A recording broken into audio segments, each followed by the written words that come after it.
Good evening friends, स्वागत है आप सभी का हमारे यूट्यूब चैनल में।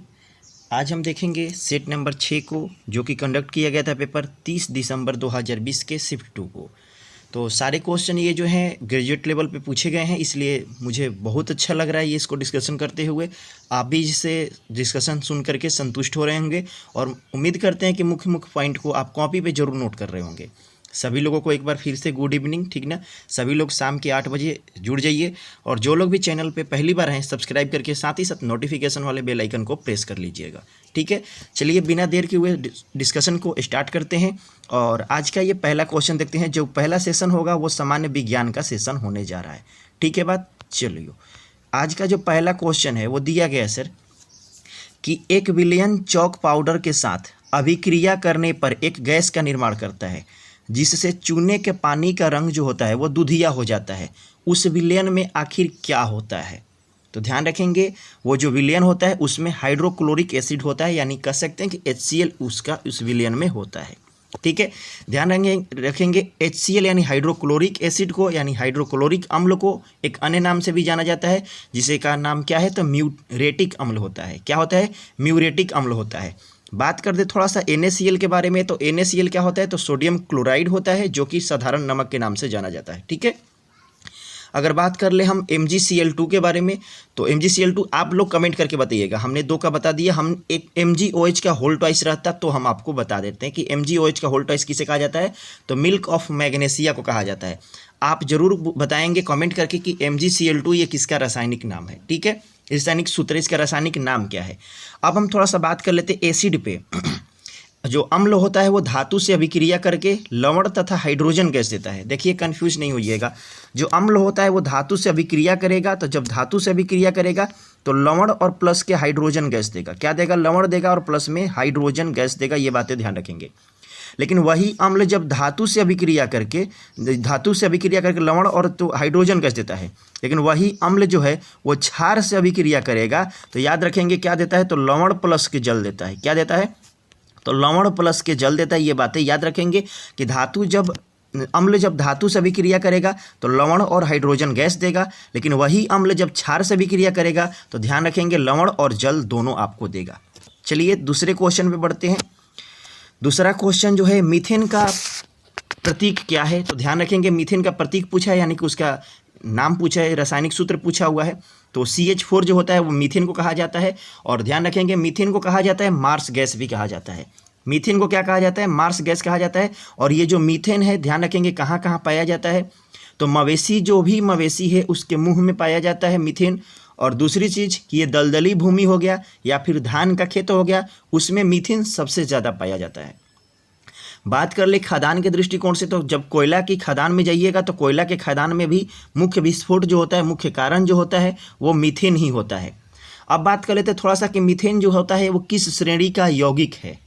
तो मीथेन जो है वो एल्केन का ये यौगिक है। किसका यौगिक है? तो एल्केन का यौगिक है। आप लोग जानते होंगे कि एल्केन यानी CnH2n+2 होता है, एल्कीन यानी CnH2n होता है, और एल्काइन यानी CnH2n-2 होता है। तो एल्केन ग्रुप का है मीथेन। यहाँ पे केन प्रत्यय देख सकते हैं आप, ये कह सकते हैं कि ये एल्केन ग्रुप का है। एल्केन का सामान्य सूत्र क्या होता है तो CnH2n+2 होता है। एल्कीन का सामान्य सूत्र क्या होता है तो CnH2n होता है, जबकि एल्काइन का सूत्र क्या होता है तो CnH2n और -2 होता है। ये बातें आप ध्यान रखेंगे कि पहले केन होता है, फिर किन होता है, फिर काइन होता है, ठीक है। चलो आगे देखते हैं क्वेश्चन नंबर 3 का।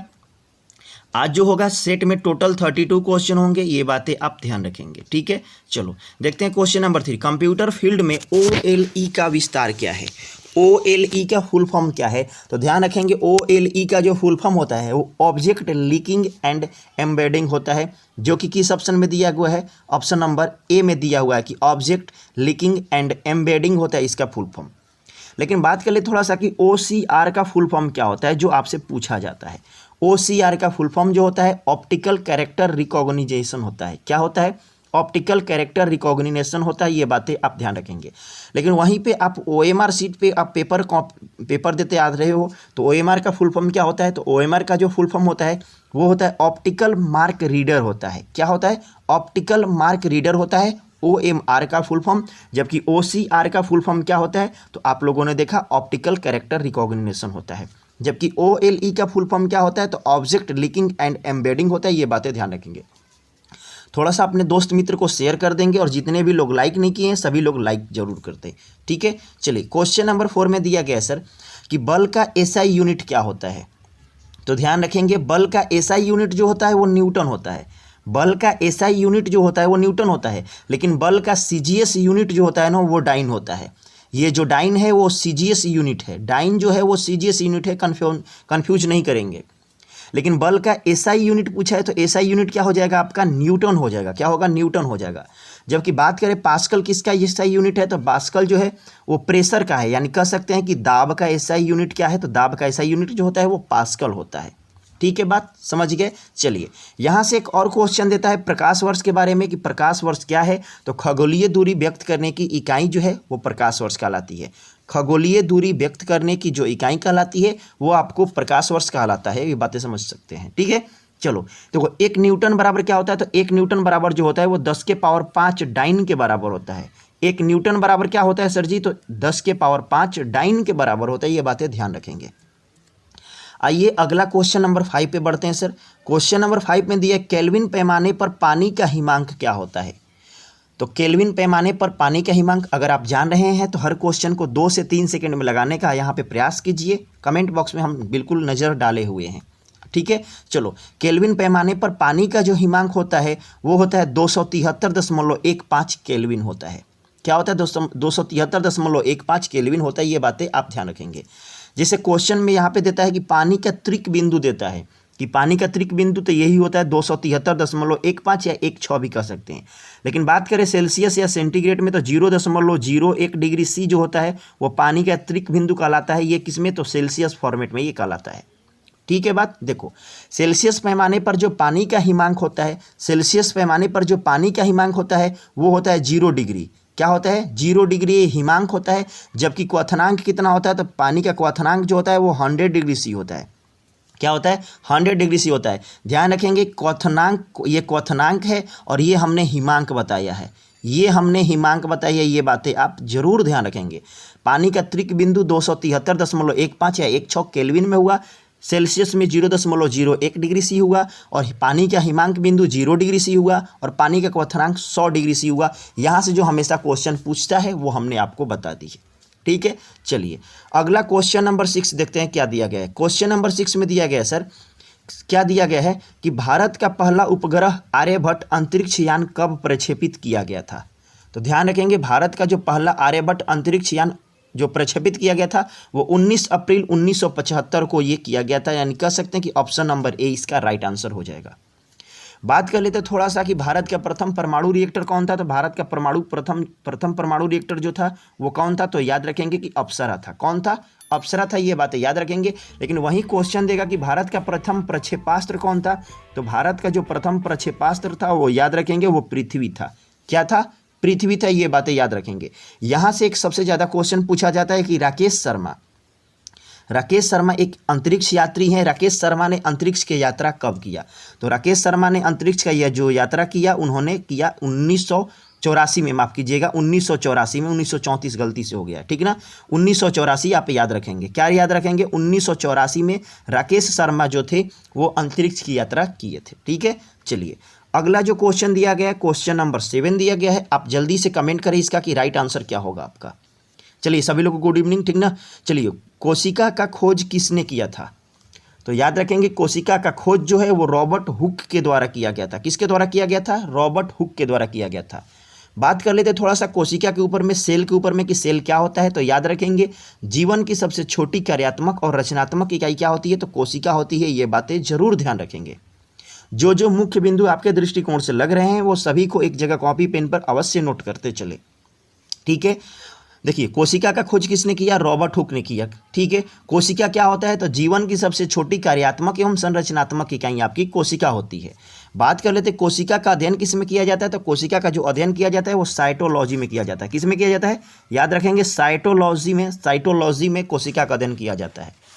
बात कर ले कि सबसे लंबी कोशिका किसकी होती है? तो सबसे लंबी कोशिका जो होती है वो तंत्रिका कोशिका होती है। कौन होती है? तो याद रखेंगे तंत्रिका कोशिका जो होती है वो सबसे लंबी होती है। लेकिन यही कोशिका का खोज तो रॉबर्ट हुक हो गया, लेकिन कोशिका का सिद्धांत किसके द्वारा दिया गया? तो याद रखेंगे कोशिका का जो सिद्धांत है वो स्लाइडेन और स्वान के द्वारा दिया गया। किसके द्वारा दिया गया? तो याद रखेंगे स्लाइडेन और स्वान के द्वारा दिया गया। स्लाइडेन और स्वान के द्वारा कोशिका का सिद्धांत दिया गया था। ये बातें अवश्य आप ध्यान रखेंगे। चलिए अगला जो क्वेश्चन है क्वेश्चन नंबर 8 दिया गया सर कि भारत का सबसे नया नाभिकीय ऊर्जा संयंत्र कौन सा है? भारत का सबसे नया नाभिकीय ऊर्जा संयंत्र कौन सा है? तो याद रखेंगे कुंडनकुलम जो कि तमिलनाडु में है। ये सबसे नया संयंत्र है, यानी कहने का मतलब कि हाल ही में बना है। ठीक है, चलो अगर बात करें काकरापाड़ा का, तो काकरापाड़ा कहाँ पे है? तो काकरापाड़ा जो है वो आपको सूरत में पड़ता है। कहाँ पड़ता है? सूरत में पड़ता है। ये बातें आप ध्यान रखेंगे। ठीक है, अगर बात कर लेगा रावत भट्टा का, तो रावत भट्टा कहाँ पड़ता है? तो रावत भट्टा जो पड़ता है आपका राजस्थान में पड़ता है। कहाँ पड़ता है? तो राजस्थान में पड़ता है। जबकि कुंडनकुलम कहाँ पड़ता है? तो कुंडनकुलम जो है वो तमिलनाडु में पड़ता है। ऐसा हमने अभी जस्ट बताया है। तो राइट आंसर क्या हो जाएगा आपका? कुंडनकुलम हो जाएगा। ठीक है बात। चलो आगे देखते हैं क्वेश्चन को। अगला जो क्वेश्चन दिया गया क्वेश्चन नंबर 9 में कि बरगद के पेड़ का रासायनिक नाम नहीं, माफ कीजिएगा, वनस्पतिक नाम क्या है? बरगद के पेड़ का वनस्पतिक नाम क्या है? ये बातें आप अगर जान रहे हैं तो याद जल्दी से आंसर करें।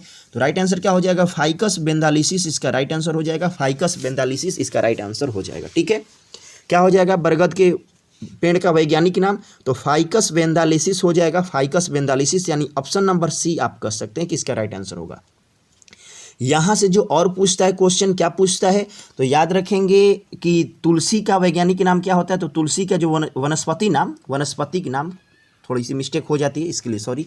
तुलसी का वनस्पतिक नाम क्या होता है? तो ओस्मियम टेन्यूइफोलेरम होता है। क्या होता है तुलसी का वैज्ञानिक नाम? आप ऑप्शन नंबर ए में देख सकते हैं कि ओसिमम टेन्यूइफोलोरम होता है। ठीक है बात। अगर बात करने की नीम का वैज्ञानिक नाम क्या होता है? तो नीम के पेड़ का वैज्ञानिक नाम जो होता है एजाडीरेका इंडिका होता है। क्या होता है? एजाडीरेका, याद रखेंगे एजाडीरेका इंडिका होता है। किसका होता है? तो नीम का ये वैज्ञानिक नाम है, वनस्पतिक नाम है। क्या नाम है? एजाडीरेका इंडिका इसका वैज्ञानिक नाम है नीम के पेड़ का।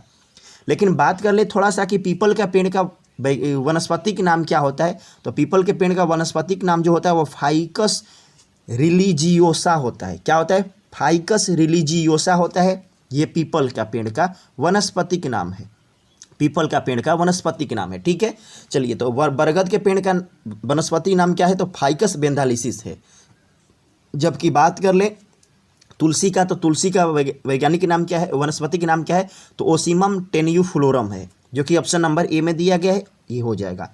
पीपल का बात करें तो पीपल का वनस्पतिक नाम क्या है? तो याद रखेंगे फाइकस रिलीजियोसा होता है। ये बातें आप ध्यान रखेंगे। और एजाडीरेका इंडिका किसका होता है? तो नीम के पेड़ का वनस्पतिक नाम होता है। ठीक है, चलो अब सामान्य अध्ययन की क्वेश्चन शुरू होती है। अभी तक हमने सामान्य विज्ञान से क्वेश्चन देखा है। क्वेश्चन नंबर 10, व्यक्तिगत का सिद्धांत नीति किसने तैयार किया था? तो व्यक्तिगत का सिद्धांत यानी डॉक्ट्रिन ऑफ लैप्स, ये भी लिख देगा तो कभी कोई कंफ्यूज नहीं होंगे। याद रखेंगे उसी का हिंदी है व्यक्तिगत का सिद्धांत, जो कि लॉर्ड डलहौजी के शासनकाल में लॉर्ड डलहौजी के द्वारा पारित किया गया था, तैयार किया गया था। बात करते हैं कि ये कब लाया गया था? तो वर्ष 1848 में व्यक्तिगत का सिद्धांत यानी कह सकते हैं कि डॉक्ट्रिन ऑफ लैप्स इन्होंने लाया था। और डलहौजी ने हड़प नीति के तहत, यानी ये व्यक्तिगत का सिद्धांत जो होता है वो हड़प नीति भी कहलाता है। 1848 में सबसे पहले जो उन्होंने मिलाया था वो सतारा को मिलाया था। याद रखेंगे सतारा को सबसे पहले राज्य हड़प नीति के द्वारा डलहौजी के द्वारा मिलाया गया था। तो क्वेश्चन देता है कि लॉर्ड डलहौजी के द्वारा हड़प नीति के द्वारा सबसे पहले किस राज्य को मिलाया गया था? तो याद रखेंगे सतारा को मिलाया गया था 1848 में। अब हम थोड़ा सा बात कर लेते हैं राज्य हड़प नीति है क्या आखिर। आप लोग बहुत दिन से पढ़ते आ रहे हैं राज्य हड़प नीति। तो ध्यान रखेंगे ये राज्य हड़प नीति जो होता है वो कोई भी उत्तराधिकारी नहीं हो सकता है अगर उनके संतान नहीं है तो। कहने का मतलब ही अगर आप राजा हैं तो आपके बाल बच्चे ही राजा के श्रेणी वाली कुर्सी पर बैठ सकते हैं। अगर नहीं है, निसंतान है कोई, तो उनका बाल बच्चा नहीं बैठ सकता है गद्दी पर। यानी कि गोद लेने की प्रथा को इन्होंने समाप्त कर दिया था, जो कि राज्याभिषेक नहीं हो सकता था उनको राजा के रूप में। तो ये एक बात कहलाती है व्यक्तिगत की सिद्धांत कहलाती है। ठीक है बात। और याद रखेंगे 1848 में इन्होंने सतारा को मिलाया था और 1856 में मिलाया था कुशासन के आधार पर। कुशासन के आधार पर इन्होंने अवध को मिला लिया था। किसको मिला लिया था? तो याद रखेंगे 1856 में इन्होंने अवध को मिला लिया था। ठीक है बात। चलो अगर बात कर ले थोड़ा सा कि पंजाब को ब्रिटिश भारत में कब मिलाया गया, तो याद रखेंगे 1849 में जो है वो पंजाब को ब्रिटिश भारत में मिलाया गया था। ये बातें आप अवश्य रखेंगे। तो आपने अभी क्या देखा कि व्यक्तिगत का सिद्धांत किसके द्वारा लागू किया जाता है, तो लॉर्ड डलहौजी के द्वारा लागू किया जाता है। और ये भी याद रखेंगे रेलवे टिकट, डाक टिकट, रेलवे का प्रचलन सभी किसके द्वारा? शासनकाल में, तो कह सकते हैं कि लॉर्ड डलहौजी के शासनकाल में। बाकी सतारा को 1848 में, अवध को 1856 में, और याद रखेंगे ब्रिटिश को पंजाब को ब्रिटिश भारत में कब मिलाया, तो 1849 में पंजाब को ब्रिटिश भारत में इन्होंने मिला लिया था। ठीक है। चलिए अगला क्वेश्चन नंबर 11 में दिया गया सर कि इलेक्ट्रॉनिक रूप से सामान खरीदना या बेचना किस नाम से जाना जाता है? तो इलेक्ट्रॉनिक कहने का मतलब कि ई कॉमर्स हो जाता है इसका। तो राइट आंसर क्या हो जाएगा इसका? ई कॉमर्स हो जाएगा। ई कॉमर्स का फुल फॉर्म ही होता है इलेक्ट्रॉनिक कॉमर्स सेलर, ये हो जाता है इंटरनेट कॉमर्स कह सकते हैं इसको। ठीक ना, जो इंटरनेट के माध्यम से व्यापार होता है। तो राइट आंसर क्या हो जाएगा आपका? ऑप्शन नंबर जो बी होगा वो हो जाएगा कि ई कॉमर्स कहलाता है। इलेक्ट्रॉनिक रूप से सामान खरीदना या बेचना ई कॉमर्स कहलाता है। ठीक है। चलिए अगला जो क्वेश्चन दिया गया, क्वेश्चन नंबर 12 में दिया गया सर कि अंग्रेजों ने मैसूर के साथ कितने युद्ध लड़े थे? अंग्रेजों ने मैसूर के साथ कितने युद्ध लड़े थे? तो याद रखेंगे 4 युद्ध हुए थे। वो चारों युद्ध के बारे में अभी हम चर्चा करने जा रहे हैं। जैसे बात कर ले कि मैसूर राज्य का स्थापना कब होता है, तो मैसूर राज्य का जो स्थापना होता है वो 1761 में होता है। कब होता है? 1761 में होता है। ये बातें याद रखेंगे, हैदर अली के द्वारा होता है। मैसूर राज्य की स्थापना जो है 1761 में होता है और याद रखेंगे हैदर अली के द्वारा किया जाता है। ठीक है। अब मैसूर के साथ कितने युद्ध लड़े गए? तो 4 युद्ध लड़े गए थे। जो पहला युद्ध हुआ था, जो आंग्ल मैसूर युद्ध पहला हुआ था, वो कब हुआ था? तो 1767 से 69 में हुआ था। कब हुआ था? 1767 से लेकर के 69 में हुआ था। लेकिन ये जो हुआ था वो मद्रास की संधि के द्वारा दोनों जो लड़ाकू थे वो एक हो गए थे। किस संधि के द्वारा? तो मद्रास की संधि के द्वारा वो दोनों सक्रिय मित्र बन गए थे। बात कर लेते दूसरा आंग्ल मैसूर युद्ध का। तो दूसरा आंग्ल मैसूर युद्ध कब हुआ था? तो याद रखेंगे 1780 से लेकर के 1784 के बीच में हुआ था। कब हुआ था? 1780 से 1784 के बीच में हुआ था। और पहला में मद्रास की संधि और दूसरा में जो हुआ था वो मंगलौर की संधि हुआ था। क्या संधि? कौन सा संधि? तो मंगलौर का संधि हुआ था। तीसरा जो हुआ था आंग्ल मैसूर युद्ध वो 1790 से 1792 हुआ था। कब हुआ था? तो 1790 से लेकर के 1792 में हुआ था। और ये याद रखेंगे इसमें जो संधि हुआ था वो श्रीरंगपट्टनम की संधि हुआ था। तो क्वेश्चन देता है कि तीसरा आंग्ल मैसूर युद्ध की समाप्ति का मुख्य कारण क्या है? तो श्रीरंगपट्टनम की संधि है। दूसरा आंग्ल मैसूर युद्ध के समाप्ति का मुख्य कारण क्या है? तो याद रखेंगे मंगलौर की संधि के द्वारा ये समाप्त किया गया था दूसरा आंग्ल मैसूर युद्ध। पहला आंग्ल मैसूर युद्ध को कैसे समाप्त किया गया था? तो याद रखेंगे मद्रास की संधि के द्वारा समाप्त किया गया था। लेकिन जैसे ही चौथा आंग्ल मैसूर युद्ध आता है तो टीपू सुल्तान जो होता है वो शहीद हो जाता है। टीपू सुल्तान शहीद हो जाता है। ये जो युद्ध होता है वो 1799 में होता है। कब होता है? 1799 में होता है। और याद रखेंगे 1799 में ही टीपू सुल्तान जो होता है वो शहीद हो जाता है। और अंग्रेज के साथ, याद रखेंगे इस बात को, अंग्रेज के साथ टीपू सुल्तान ऐसे प्रथम व्यक्ति थे जो रणभूमि में शहीद हुए थे। व्यक्ति नहीं, इनको शासक कह सकते हैं कि शासक कह सकते हैं इनको। ठीक है कि ये श्रीरंगपट्टनम की संधि के द्वारा ये तो युद्ध, श्रीरंगपट्टनम के युद्ध में इन्होंने मतलब कि अपना बलिदान दे दिया था युद्ध करते करते अंग्रेजों के द्वारा। 1799 ईस्वी की बात है। ठीक है। तो याद रखेंगे। तो राइट आंसर क्या हो जाएगा आपका? 4। आप लोगों ने चारों युद्ध को देख लिया यहाँ से। पहला जो हुआ था 1767 से 69 में हुआ, 1780 से 84 में, 1790 से 1792 में, और चौथा कब हुआ? तो 1799 में। तो क्वेश्चन अगर देगा कि टीपू सुल्तान किस युद्ध में मारा गया, तो टीपू सुल्तान जो था वो चौथे आंग्ल मैसूर युद्ध में मारा गया, जो रणभूमि में शहीद होने वाला एकमात्र शासक था जो अंग्रेजों से हुआ था। आइए 12 नंबर क्वेश्चन के बाद क्वेश्चन नंबर 13 के ऊपर हम फोकस करते हैं सर। क्वेश्चन नंबर 13 में क्या दिया गया, थोड़ा सा हम फोकस करते हैं। आइए क्वेश्चन नंबर 13 में जो दिया गया है क्वेश्चन कि नोबेल पुरस्कार कितने श्रेणियों में दी जाती है? नोबेल पुरस्कार कितनी श्रेणियां होती है? देखिए ये वर्तमान की पूछा है, इसलिए राइट आंसर क्या हो जाएगा? राइट आंसर आपका 6 हो जाएगा। अगर ये कितनी दी जाती थी तो उस कंडीशन में आपका 5 हो जाता। क्यों? क्योंकि अर्थशास्त्र जो था वो 1969 में जुड़ा। अर्थशास्त्र जो था वो 1969 में जुड़ा, बाकी सभी 1901 से चलते आ रहे हैं। यानी कौन कौन सा क्षेत्र है, तो याद रखेंगे साहित्य है। कौन कौन है, तो याद रखेंगे साहित्य है, साहित्य के बाद भौतिकी है, भौतिकी के बाद आपको रसायन है, फिर चिकित्सा है, फिर शांति है। ये सभी क्षेत्र में 1901 से दिए जाते हैं, लेकिन 1969 से अर्थशास्त्र को भी जोड़ दिया गया था। ठीक है, ये बातें याद रखेंगे। बात कर लेते हैं नोबेल पुरस्कार किनके स्मृति में दिया जाता है। तो नोबेल पुरस्कार जो दिया जाता है वो स्मृति में, वो अल्फ्रेड नोबेल जी के स्मृति में दिया जाता है। किनके स्मृति में दिया जाता है, अल्फ्रेड नोबेल के स्मृति में दिया जाता है, जिन्होंने डायनामाइट का आविष्कार किया था। ये बातें आप याद रखेंगे। ठीक है, नोबेल पुरस्कार जो है प्राप्त करने वाला भारत का प्रथम व्यक्ति कौन थे, तो याद रखेंगे रविंद्रनाथ टैगोर थे, जिनको कब मिला था, तो याद रखेंगे 1913 में मिला। गीतांजलि पुस्तक के लेखक, गीतांजलि पुस्तक के लिए, गीतांजलि पुस्तक के लिए तो कह सकते हैं कि पुस्तक है तो साहित्य में आएगा। तो नोबेल पुरस्कार रविंद्रनाथ टैगोर को कब मिला, तो 1913 में मिला, गीतांजलि पुस्तक के लिए मिला। ये बातें भी आप जरूर ध्यान रखेंगे। ठीक है बात, चलिए आगे बात करते हैं अब अगले क्वेश्चन पे। अगला जो क्वेश्चन दिया गया है सोशल मीडिया से क्वेश्चन दिया गया है कि फेसबुक के संस्थापक कौन है। फेसबुक के संस्थापक कौन है, तो जानते हैं कि फेसबुक का संस्थापक जो है वो मार्क जुकरबर्ग हैं। कौन है, मार्क जुकरबर्ग हैं। अभी तक जो भी लोग लाइक नहीं किए सभी लोग लाइक कर देंगे प्लीज़। ठीक है, अगर बात करें कि माइक्रोसॉफ्ट के संस्थापक कौन है, तो याद रखेंगे माइक्रोसॉफ्ट के संस्थापक जो हैं वो बिल गेट्स हैं। कौन है, बिल गेट्स हैं। लेकिन अगर बात करें कि www के आविष्कारक कौन है, तो टिम बर्नर्स ली के द्वारा www का आविष्कार किया गया था, यानी वर्ल्ड वाइड वेब का आविष्कार किया गया था। जबकि माइकल एस डेल के द्वारा क्या किया गया था, तो माइकल एस डेल के द्वारा डेल तकनीकी के संस्थापक को माना जाता है। डेल के संस्थापक कौन है, तो माइकल एस डेल हैं। लेकिन यहीं अगर क्वेश्चन देगा कि ईमेल का संस्थापक कौन है, ईमेल का संस्थापक कौन है, तो ईमेल का संस्थापक जो है वो रे टॉमलिंसन है। कौन है, तो कह सकते हैं कि रे टॉमलिंसन जो है वो ईमेल के संस्थापक हैं। ठीक है बात। लेकिन हम तो अभी यूट्यूब पे क्लास ले रहे हैं, यूट्यूब पे क्लास ले तो यूट्यूब का भी हमें जानना चाहिए कि यूट्यूब के संस्थापक कौन थे। तो यूट्यूब के जो संस्थापक थे वो याद रखेंगे जावेद करीम थे। जावेद करीम थे, याद रखेंगे कौन कौन थे, तो जावेद करीम थे, चार्ड हर्ले थे। कौन थे, चार्ड हर्ले थे, चार्ड हर्ले थे। और याद रखेंगे एक और नाम स्टीव चेन। क्या याद रखेंगे, स्टीव चेन। ये जो तीनों थे इन्होंने मिल करके यूट्यूब की स्थापना किया था। कौन कौन, जावेद करीम, चार्ड हर्ले और स्टीव वेन जो थे वो यूट्यूब के संस्थापक थे। ठीक है, चलिए आगे आइए क्वेश्चन नंबर 15 के ऊपर फोकस करते हैं। 15 नंबर क्वेश्चन में दिया गया स्वच्छ भारत मिशन कब शुरू किया गया था। तो स्वच्छ भारत मिशन कब शुरू किया गया था, जरा सा कमेंट सेक्शन में जल्दी से सब लोग बता दीजिए।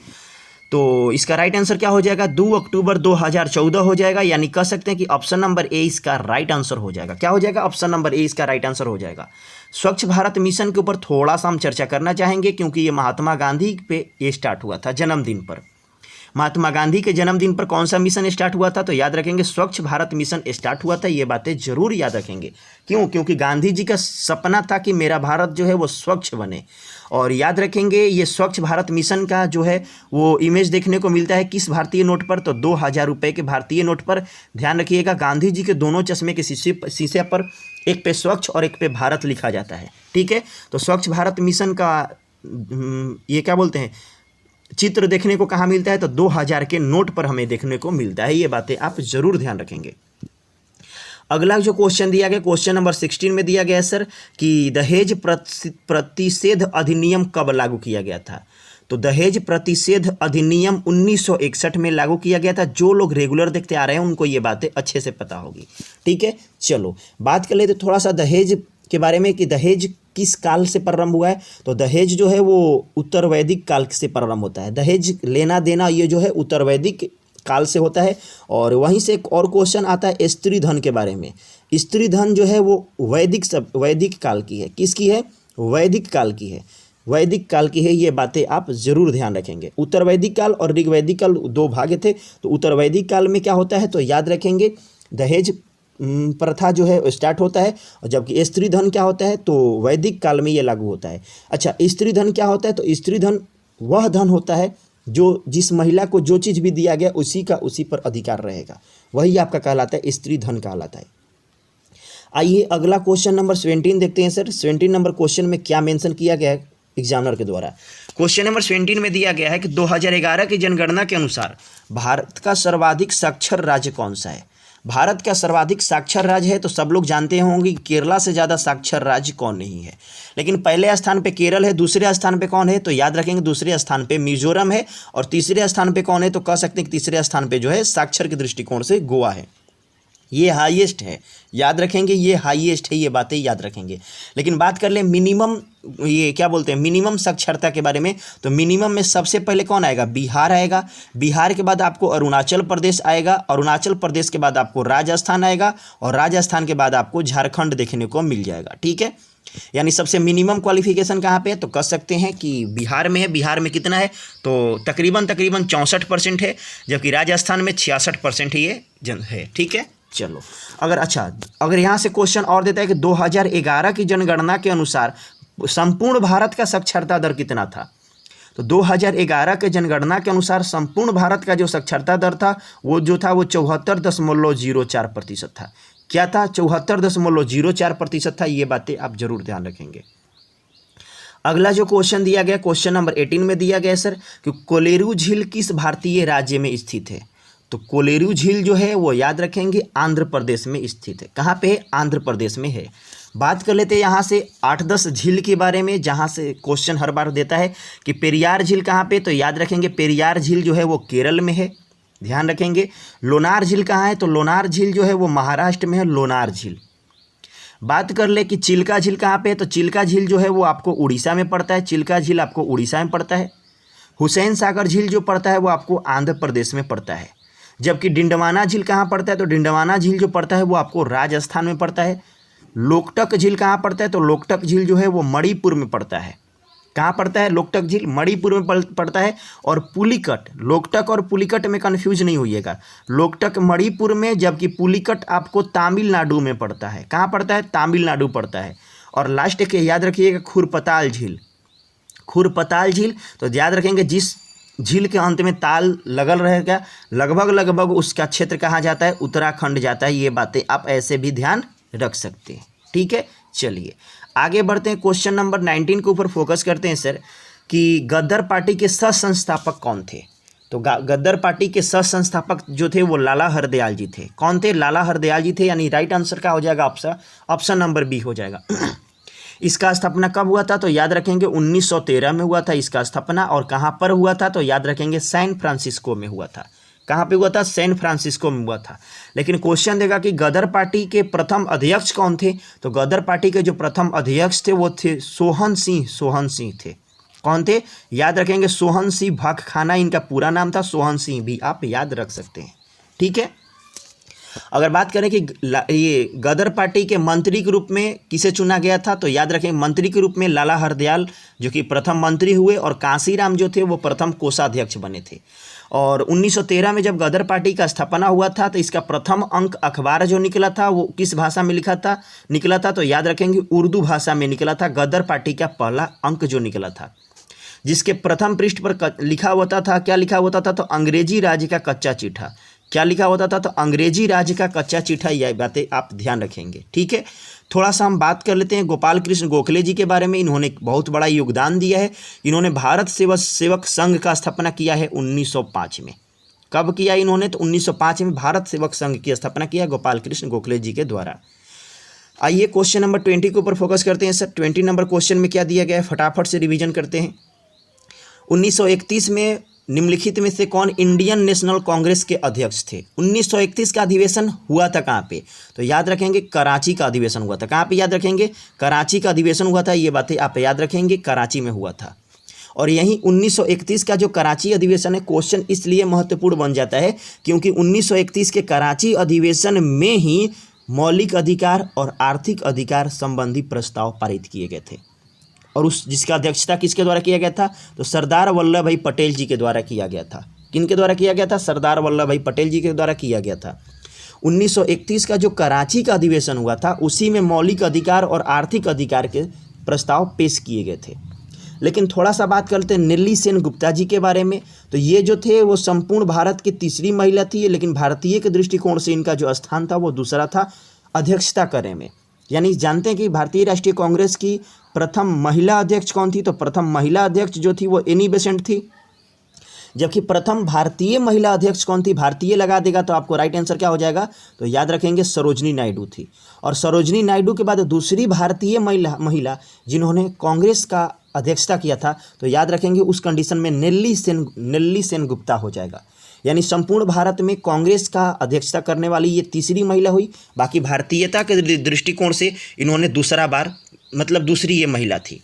ठीक है, थोड़ा सा भाई और हम बात कर लेते हैं यहाँ से सुभाष चंद्र बोस जी के बारे में। सुभाष चंद्र बोस जी के बारे में बात करते हैं थोड़ा सा। तो इन्होंने भी कांग्रेस का अध्यक्षता किया है, 2 बार किया है। कब कब किया है, तो 1938 में और 1939 में किया है। कब कब किया है, तो 1938 में, और याद रखेंगे 1939 में इन्होंने अध्यक्षता किया है। 1938 में इन्होंने किया है हरिपुरा में। कहाँ किया है इन्होंने, हरिपुरा में किया है। जबकि 1939 में यहाँ इन्होंने कहाँ पे किया है, तो त्रिपुरी में किया है। कहाँ पे किया है, इन्होंने त्रिपुरी में किया है। ये बातें आप ध्यान रखेंगे। आइए अगले क्वेश्चन के ऊपर फोकस करते हैं सर। अगला क्वेश्चन जो दिया गया क्वेश्चन नंबर 21 में कि सार्क में कितने सदस्य देश हैं। तो ऐसा कल भी हमने बताया था कि सार्क में टोटल कितने सदस्य देश हैं। अगर आपने नहीं देखा है तो आप उसे अवश्य देख लें। और इसका स्थापना कब होता है, कमेंट बॉक्स में जरूर बताएं। इसका हेडक्वार्टर कहाँ पे है ये बात भी जरूर बताएं। ठीक है, चलो कल हमने जिक्र किया था, कल वाला वीडियो आप लोग जरूर देख लेंगे। अगला जो क्वेश्चन दिया गया कि भारतीय राष्ट्रीय कांग्रेस का पहला अधिवेशन आयोजित किया गया था। तो भारतीय राष्ट्रीय कांग्रेस का जो पहला अधिवेशन किया गया था आयोजित, वो 1885 में किया गया था। यानी कह सकते हैं कि ऑप्शन नंबर डी इसका राइट आंसर हो जाएगा, दिसंबर 1885 में। जो कि डेट क्या था, तो 28 दिसंबर 1885 को हुआ था। और कहाँ पर हुआ था, तो याद रखेंगे गोकुलदास तेजपाल संस्कृत विद्यालय में हुआ था। गोकुलदास तेजपाल संस्कृत विद्यालय में हुआ था। गोकुलदास तेजपाल संस्कृत विद्यालय में हुआ था। इस अधिवेशन की जो अध्यक्षता करने वाले थे वो याद रखेंगे व्योमेश चंद्र बनर्जी थे, जो अभी हम लिखवाने जा रहे हैं, हो सके तो लिख लीजिए। व्योमेश चंद्र बनर्जी ने कांग्रेस का प्रथम सम्मेलन का अध्यक्षता किया था। और जब प्रथम सम्मेलन का अध्यक्षता हो रहा था उस समय कितने प्रतिनिधियों ने भाग लिया था, तो 72 प्रतिनिधियों ने भाग लिया था। तो पहला अधिवेशन तो हो गया बम्बई में, जो कि व्योमेश चंद्र बनर्जी के द्वारा किया गया था और अध्यक्षता, और 72 प्रतिनिधियों ने भाग लिया। लेकिन दूसरा अधिवेशन जो था वो कलकत्ता में हुआ था। ये बातें आप जरूर ध्यान रखेंगे। कलकत्ता में हुआ था कब, 1886 में। और जो तीसरा अधिवेशन हुआ था वो आपको मद्रास में हुआ था। ये बातें आप याद रखेंगे, मद्रास में हुआ था, ये बातें याद रखेंगे। अच्छा, 1886 के अधिवेशन की अध्यक्षता किसने किया था, तो दादा भाई नौरोजी ने किया था। दादा भाई नौरोजी ने 1886 के अधिवेशन की अध्यक्षता किया था। जबकि मद्रास में हुआ था जो 1887 में हुआ था, उसका अध्यक्षता किसके द्वारा किया गया था, तो बदरुद्दीन तैयब जी के द्वारा किया गया था। किसके द्वारा, बदरुद्दीन तैयब जी के द्वारा किया गया था। और जो लास्ट आपका चौथा अधिवेशन बच जाता है वो आपको इलाहाबाद में हुआ था। कहाँ पे हुआ था, इलाहाबाद में। अभी हम बता रहे हैं चारों अधिवेशन के बारे में हमने क्यों जिक्र किया था। तो चौथा अधिवेशन जो था वो इलाहाबाद में ये हुआ था। और कब हुआ था, तो कह सकते हैं कि 85, 86, 87, तो ये हो जाएगा 1888। ये रेगुलर हुआ था। ठीक है, 1888 में हुआ था। किसके द्वारा अध्यक्षता किया गया था, तो याद रखेंगे जॉर्ज यूल के द्वारा इसका अध्यक्षता किया गया था। जॉर्ज यूल के द्वारा अध्यक्षता किया गया था। अब हम बात बता रहे हैं आपको कि क्यों हमने चारों अधिवेशन के बारे में आपसे के साथ चर्चा किया है। तो जो प्रथम अधिवेशन हुआ था उसमें हिंदू थे, जो दूसरे अधिवेशन थे उसमें पारसी थे, जो तीसरे अधिवेशन थे उसमें मुस्लिम थे, और जो चौथा अधिवेशन था उसमें ईसाई धर्म के लोग थे। मतलब कि उन्होंने अध्यक्षता किया था। तो अगर क्वेश्चन देगा कि कांग्रेस का प्रथम हिंदू अध्यक्ष कौन थे, तो याद रखेंगे 1800 कब का हो जाएगा, 1886 का हो जाएगा। क्या हो जाएगा, सॉरी 1885 का हो जाएगा, 1885 का हो जाएगा। ठीक है, जब कांग्रेस का स्थापना हुआ था। लेकिन कांग्रेस का पारसी प्रथम अध्यक्ष तो याद रखेंगे दूसरा हो जाएगा, जो कि 1886 में हुआ था। और दादा भाई नौरोजी के द्वारा इसकी अध्यक्षता किया गया था, जो कि ये पारसी परिवार के थे।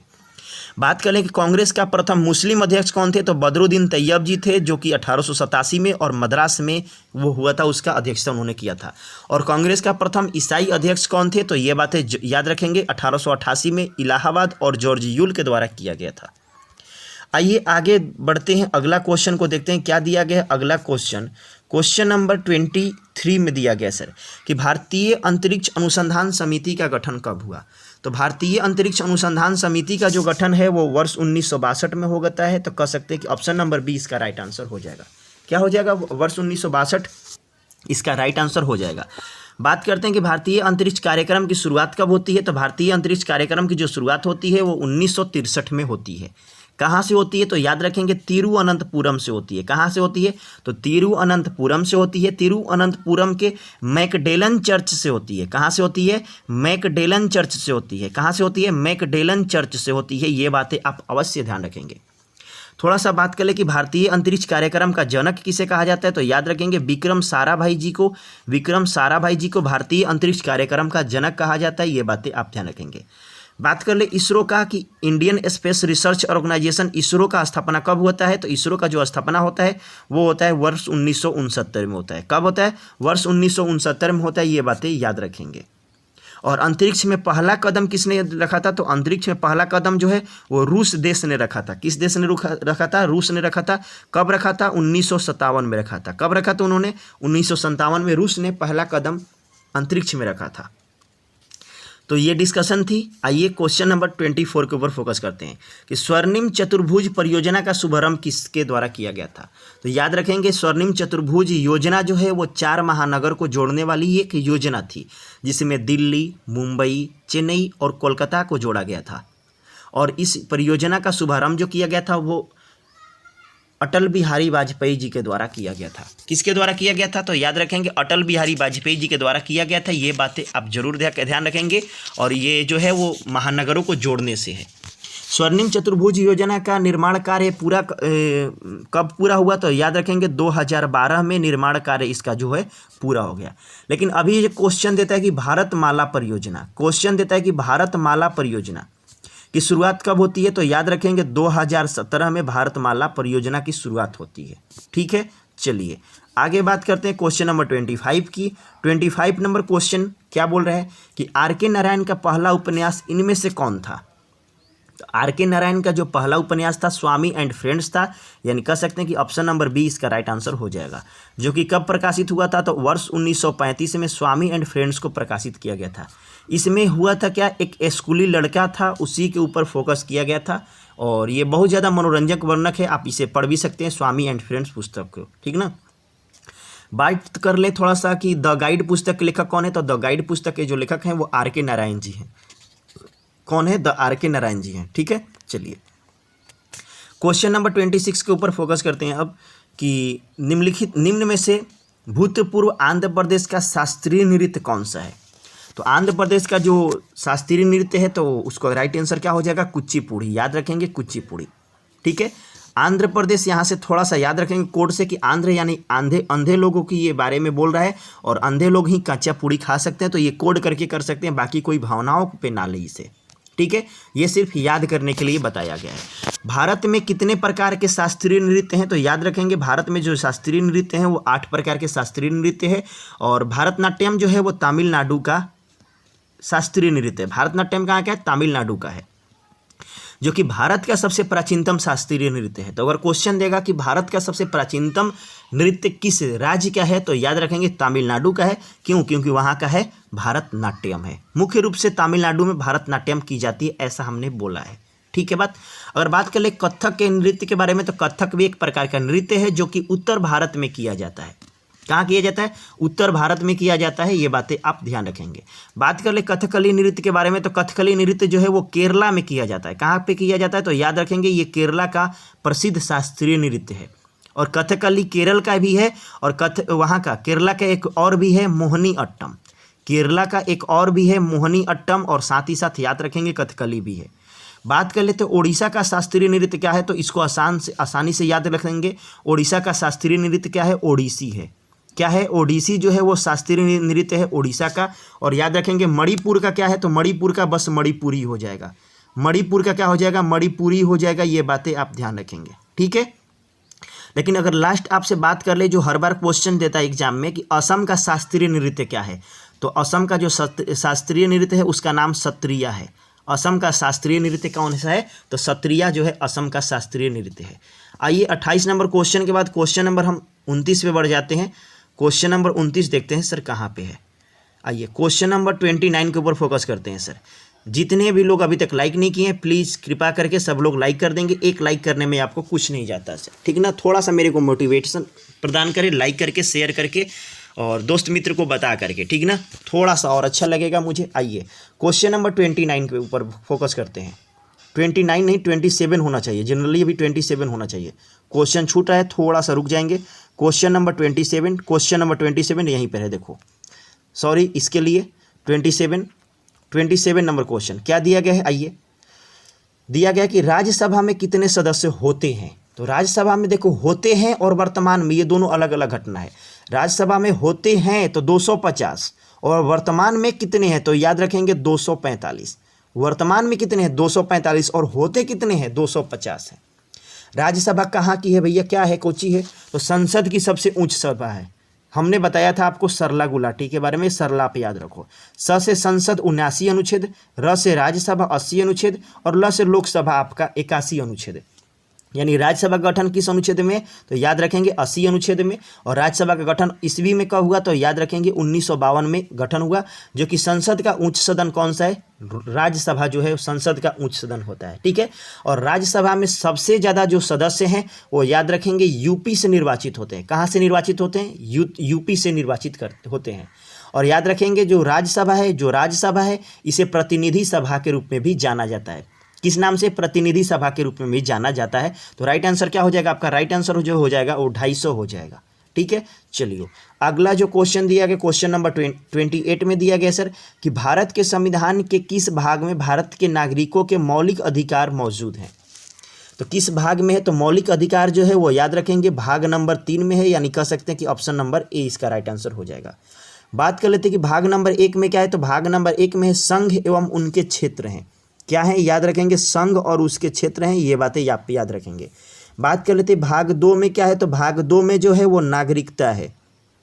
भाग 2 में जो है वो नागरिकता है, ये बातें आप ध्यान रखेंगे, भाग 2 में नागरिकता है।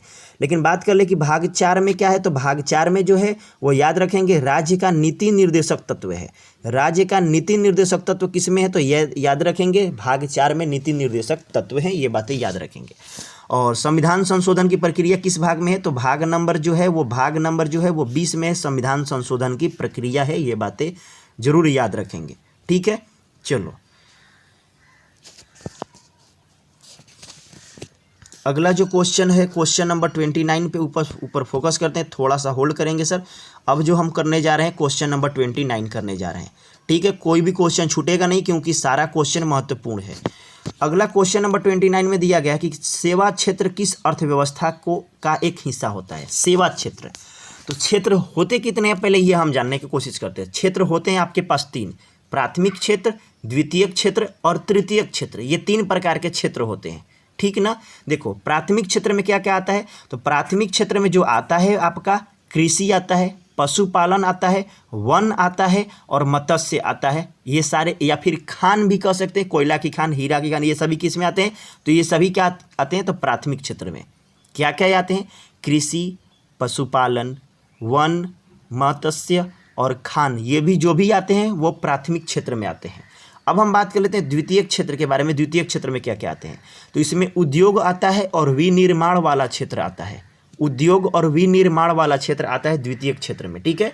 लेकिन बात कर लेते हैं थोड़ा सा तृतीयक क्षेत्र में क्या क्या आता है। तो तृतीयक क्षेत्र में जैसे आ गया शिक्षा आ गया, व्यापार हो गया, यातायात हो गया, संचार हो गया, होटल आ गया, विद्युत आ गया। तो ये सभी क्या है, सेवा के हैं। जैसे होटल हो गया, सेवा का हो गया, संचार कम्युनिकेशन हो गया, ये भी बात करने वाला चीज़, ये भी सेवा का हो गया। यातायात वो भी सेवा का हो गया। शिक्षा हम लोग कर रहे हैं तो वो भी सेवा का, इसीलिए तृतीयक क्षेत्र को कहा जाता है सेवा क्षेत्र कहा जाता है। और ये बातें ध्यान रखेंगे, जो अल्प विकसित देश है उसमें जीडीपी में प्राथमिक क्षेत्र का योगदान जो होता है वो सबसे ज़्यादा होता है। अल्प विकसित देश में जो जीडीपी हमने बताया है, ग्रॉस डोमेस्टिक प्रोडक्ट, सकल घरेलू उत्पाद इसका पूरा नाम होता है। सकल घरेलू उत्पाद, ग्रॉस डोमेस्टिक प्रोडक्ट इसका होता है, ठीक है। तो जो अल्प विकसित देश होते हैं उसमें जीडीपी में प्राथमिक क्षेत्र का योगदान जो होता है वो सबसे ज़्यादा होता है, ठीक है। जबकि कोई देश विकसित अवस्था में होता है तो उसके जीडीपी में तृतीयक क्षेत्र का सर्वाधिक योगदान होता है। तृतीयक क्षेत्र का योगदान सबसे ज़्यादा किसके पास होता है, तो विकसित देश के पास होता है। आइए क्वेश्चन नंबर आप लोगों का फेवरेट चल रहा है 30 नंबर क्वेश्चन में दिया गया है कि ताजमहल परिसर का निर्माण लगभग कब शुरू किया गया था। तो लगभग 1632 में ये शुरू किया गया था, कह सकते हैं। कब शुरू किया गया था, 1632 में ये किया गया था। ये बातें आप ध्यान रखेंगे। इसके मुख्य कारीगर कौन थे? तो उस्ताद ईसा खां लाहौरी, उस्ताद ईसा खां जो थे वो मुख्य कारीगर थे। जबकि वास्तुकार इसके प्रमुख कौन थे? तो वास्तुकार जो प्रमुख थे वो अहमद हमीद लाहौरी थे। कौन थे? अहमद हमीद लाहौरी जो थे, अहमद हमीद लाहौरी जो थे। ये बातें आप कन्फ्यूज ना करेंगे। अहमद हमीद लाहौरी जो थे वो इसके प्रथम मुख्यतः वास्तुकार थे। लेकिन कारीगर कौन थे? तो याद रखेंगे ईसा खां जो थे, ईसा खां जो थे वो इसके ये क्या बोलते हैं, कारीगर थे। ठीक ना। आइए क्वेश्चन नंबर 31 के ऊपर फोकस करते हैं। सर क्या दिया गया क्वेश्चन नंबर 31 में, जरा सा हम भी इसका अवलोकन करते हैं। चलो क्वेश्चन नंबर 31 में हम पढ़ देते हैं। थोड़ा सा अच्छा से इमेज नहीं आया, इसके लिए क्षमा चाहते हैं। कि लक्षद्वीप समूह और अंडमान निकोबार द्वीप समूह के समुद्र तट सहित भारत की समुद्र तटीय लगभग कुल कितनी है? तो लगभग की बात किया है तो 7516 दशमलव समथिंग है, तो कह सकते हैं कि 7517 है। क्या बात कर लेंगे हम? 7517 किलोमीटर इसका राइट आंसर हो जाएगा। बाकी बात कर ले कि तटीय भाग की लंबाई कितनी है, तो तटीय भाग की जो लंबाई है वो 7516 किलोमीटर है, 7516 किलोमीटर है। लेकिन भारत के मुख्य भाग का तटीय, जब मुख्य लगा देगा तो याद रखेंगे मुख्य में कितना है, तो मुख्य में जो है वो 6100 किलोमीटर है। मुख्य में 6100 किलोमीटर है। बाकी कुल बोल देगा तो 7516 हो जाएगा। क्या हो जाएगा? 7516 हो जाएगा। समुद्र तट की कुल लंबाई हो जाएगा 7516 हो जाएगा। लेकिन स्थल सीमा की अगर लंबाई बोल देगा तो स्थल सीमा की लंबाई कितना हो जाएगा? तो 15106 किलोमीटर हो जाएगा। कितना हो जाएगा? 15106 किलोमीटर लगभग होता है। ठीक है। अब यहाँ से एक और क्वेश्चन देता है कि भारत का जो होता है, देखो ये डायरेक्शन होता है, ऊपर में क्या होता है? नॉर्थ होता है, नीचे में साउथ होता है, इधर ईस्ट होता है और इधर में क्या होता है? वेस्ट होता है। अगर आप मैथ रीजनिंग पढ़ना चाहते हैं तो आप हमारे ऑफलाइन वाले क्लास में आ सकते हैं। ठीक ना। चलिए यहाँ से देखेंगे तो ये क्वेश्चन दिया कि उत्तर से दक्षिण, भारत का उत्तर से दक्षिण की लंबाई क्या होता है? तो उत्तर से दक्षिण का जो लंबाई होता है वो 3214 किलोमीटर होता है। कितना होता है? तो याद रखेंगे 3214 किलोमीटर होता है, उत्तर से दक्षिण की लंबाई होती है। जबकि बात कर ले कि पूरब से पश्चिम की लंबाई क्या होती है, तो पूरब से पश्चिम की जो लंबाई होती है वो याद रखेंगे 2933 किलोमीटर होती है। कितनी होती है? 2933 किलोमीटर होती है। बाकी भारत का जो क्षेत्रफल वो कितना है? तो 32,87,263 किलोमीटर है। 32,87,263 किलोमीटर नहीं, वर्ग किलोमीटर। क्षेत्रफल है तो वर्ग किलोमीटर। ठीक ना। लंबाई थोड़ी है कि किलोमीटर में आएगा, क्षेत्रफल है तो वर्ग किलोमीटर में आएगा। ठीक ना। तो वर्ग किलोमीटर हो जाएगा। ठीक है। चलो अगला जो क्वेश्चन देखते हैं, आज का जो आखिरी क्वेश्चन होगा कि भारत रत्न का प्रावधान कब पेश किया गया था?